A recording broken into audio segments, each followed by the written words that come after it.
We're also taking a closer look at what domestic violence experts call post-separation abuse. Jada Garrison says she and Skylar Brock had been separated for years, but they still had to communicate because they share a child.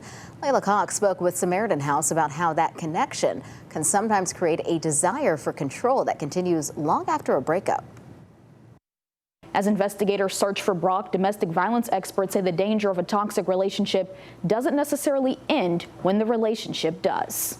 For Jada Garrison, she says she had moved on from her ex, Skylar Brock, but the two remained connected as co-parents. I think he still wanted to be with me. Every so often he would text me and be like, I love you, I'm sorry. Garrison says she and Brock separated 2.5 years ago, but they still had to communicate because they share a son together. Garrison tells us Brock would still talk about rekindling a romantic relationship. He was asking me if I wanted to go on vacation for our son's birthday, and I was like, I don't know about that. Garrison moved on, beginning a relationship with artist Tony Camarillo. Police say Camarillo was shot and killed Wednesday night in Norfolk, and the manhunt for Brock, who is accused of killing Camarillo, continues. Kelsey Fadness with Samaritan House says unhealthy relationships can continue, even when a relationship ends. It becomes really hard to leave in a situation like that, especially when children are involved in this situation.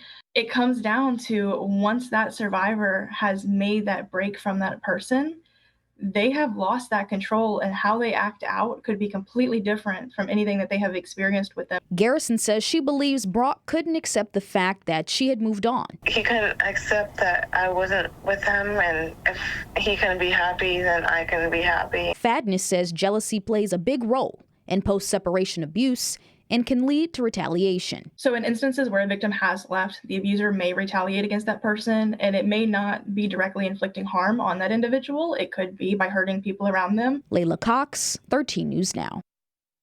Samaritan House says post-separation abuse can take many forms, including unwanted contact, intimidation, and attempts to reestablish control.